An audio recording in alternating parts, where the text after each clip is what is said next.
Bonsoir et bienvenue à tous. Voici les titres de l'actualité de ce jeudi. Les policiers, on le sait, réclament de meilleures conditions de travail, davantage de moyens pour se défendre en cas d'agression. Près de 6000 d'entre eux ont été blessés l'an dernier en mission. Les agresseurs de policiers sont-ils suffisamment sanctionnés? Les règles de la légitime défense qui restreignent l'usage des armes par les policiers sont-elles adaptées? Élément de réponse avec Thibaut Malandrin et Ilem Bouchetit. Hier soir, les syndicats de policiers se sont invités au ministère de la Justice. Une rencontre sans caméra et plutôt inattendue, quelques heures après avoir été reçus par leur ministre Bernard Cazeneuve. Le garde des Sceaux les a écoutés porter une revendication récurrente, celle d'une réponse pénale plus ferme contre les délinquants en général et contre les auteurs de violences sur les forces de l'ordre en particulier.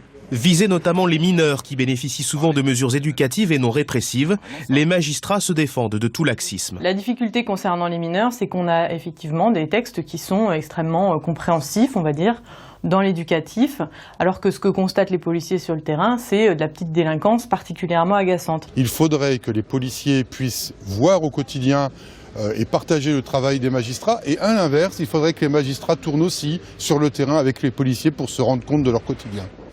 Autre débat qui empoisonne les relations entre forces de l'ordre et magistrats, la légitime défense.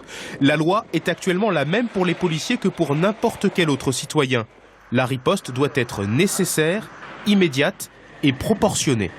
Les collègues, donc, ont la crainte d'utiliser leur arme de service parce qu'il y a cette peur de mise en examen, de placement en garde à vue, de suspicion de culpabilité. Et tant qu'on ne leur donnera pas les moyens de travailler dans de bonnes conditions pour leur propre sécurité, on aura toujours ces actes de violence.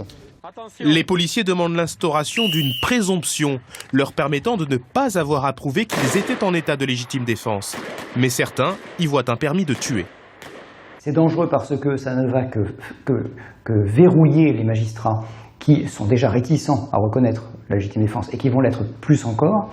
Et ça va lever des verrous chez les policiers qui risquent de faire un usage de la force un peu disproportionné ou un peu trop facile.